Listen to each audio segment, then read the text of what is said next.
এই মুহূর্তে আমি শর্মিষ্ঠা এসে পৌঁছেছি ফুরফুরা শরীফ।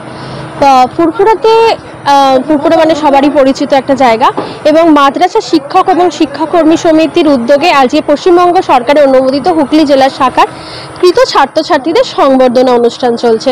এখানে যেমন মাদ্রাসার শিক্ষক রয়েছে তেমন মাদ্রাসার ছাত্রছাত্রীরাও উপস্থিত ছিলেন পশ্চিমবঙ্গ সরকারের পরিবহন মন্ত্রী স্নেহাশিস চক্রবর্তী এবং এসডিও শ্রীরামপুরের এসডিও এখানে উপস্থিত ছিলেন এই সংবর্ধনা অনুষ্ঠানে। এই মঞ্চ থেকে তাদেরকে সংবর্ধিত করা হয় যারা মাদ্রাসার মধ্যে অর্থাৎ সারা বাংলা জুড়ে মাদ্রাসার মধ্যে টপার হয়েছেন তাদেরকে এই মঞ্চ থেকে সংবর্ধনা দেওয়া হয় এবং কৃত ছাত্রছাত্রীদের যারা রয়েছেন মাধ্যমিক এবং উচ্চ মাধ্যমিক কৃত ছাত্রছাত্রীদের সংবর্ধনা অনুষ্ঠান দেওয়া হয় এবং তাদেরকে অনুপ্রাণিত করা হয় যে আগামী দিনে যারা আরও উজ্জ্বল ভবিষ্যতের সম্মুখীন হয় এবং তারা এইভাবে এগিয়ে যেতে পারে তাদের অনুপ্রাণিত করার জন্যই আজকের এই অনুষ্ঠান। শাহনাজ মল্লিক, আমি ফুরফুরা হাই মাদ্রাসার ছাত্র। এই বছর 2025 সালে West Bengal council of higher secondary এডুকেশনের পরিচালিত উচ্চ মাধ্যমিক পরীক্ষা দিয়েছিলাম। মাদ্রাসা শিক্ষাকর্মী সমিতির পক্ষ থেকে যে আজকের এই সম্বর্ধনা অনুষ্ঠান আয়োজন করা হয়েছিল, আমাকে ইনভাইট করা হয়েছিল। আমরা খুব আপ্লুত, আমরা খুব খুশি। আমরা চাই এরূপ সংগঠন আরো গড়ে উঠুক এবং যে সংগঠনগুলো রয়েছে তারা আরো শিক্ষার অনুরাগীদের প্রতি আকৃষ্ট হোক, তারা শিক্ষার প্রতি আরো ভালোভাবে কাজ করুক। যে এখনকার যে মাদ্রাসাগুলোর শিক্ষক নেই, ভগ্নাবস্থা, পরিকাঠামো যে ভেঙে পড়ছে, সেগুলোর প্রতি তারা আরো আগ্রহ দেখাক। আস্তে আস্তে আমরা যতই বলি না কেন মাদ্রাসা শিক্ষা ব্যবস্থা ভেঙে যাচ্ছে, কিন্তু অনেক দিক থেকে দেখতে গেলে অনেক মাদ্রাসাই কিন্তু অনেক উন্নত। যদি আমি আমার প্রতিষ্ঠানের কথাই বলি, ফুরফুরা হাই মাদ্রাসার দিক থেকে দেখতে গেলে এই এলাকার মধ্যে এইচএস এক্সামে সব থেকে বেশি নাম্বার কিন্তু ফুরফুরা হাই মাদ্রাসা থেকে এবার উঠেছে। হ্যাঁ, আমি ফার্স্ট হয়েছি। আমি আউট অফ 500 473 পেয়েছি, 94.6%। তাই মাদ্রাসার শিক্ষকরা আরো বেশি ছাত্রদের প্রতি আকৃষ্ট। যেমন আমি কোনো টিউশন নেই না, আমার পুরোপুরি সম্পূর্ণটাই মাদ্রাসার উপর নির্ভর করে হয়েছে।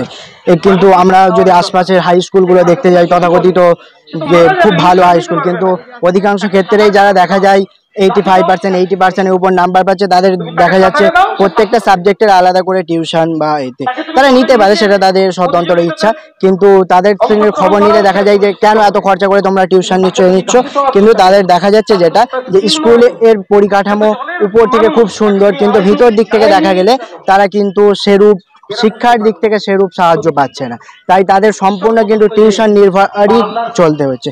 এরূপ অনেক হাই স্কুলগুলো রয়েছে যে যাদের মাদ্রাসা বা স্কুলগুলো থেকে প্রতি বছর র্যাঙ্ক করছে, কিন্তু সেই ছেলেগুলোকে হয়তো স্কুলেই খুঁজে পাওয়া যায় না। তারা সম্পূর্ণরূপে নির্ভর করছে গৃহশিক্ষকদের উপর, টিউশন মানে তাদের প্রতি একটা শিক্ষা চলছে, নামেই চলছে স্কুল। হ্যাঁ, আমি সম্পূর্ণরূপে টিউশন ছাড়াই আমরা এইচএস পড়েছি। হ্যাঁ, ভবিষ্যৎ পরিকল্পনা সম্বন্ধে জানতে চান যে আমি কি হতে চাই, তবে আমি বলবো আমি একজন মানুষ হতে চাই। যদি আমার পেশা সম্বন্ধে জানতে চান, তবে যদি সব কিছু ঠিকঠাক চলে, তাহলে ইনশাল্লাহ আমি ইউপিএসসি ক্র্যাক করতে চাই। ইউপিএসসি ক্র্যাক করে আইএএস হয়ে সমাজের জন্য কাজ করতে চাই। মাদ্রাসা শিক্ষাকর্মী সমিতি প্রতি বছরই যারা আলিম এবং ফাজিল পরীক্ষায় যারা কৃতিত্বের সঙ্গে উত্তীর্ণ হয় তাদের পুরস্কৃত করে, সম্বর্ধিত করে।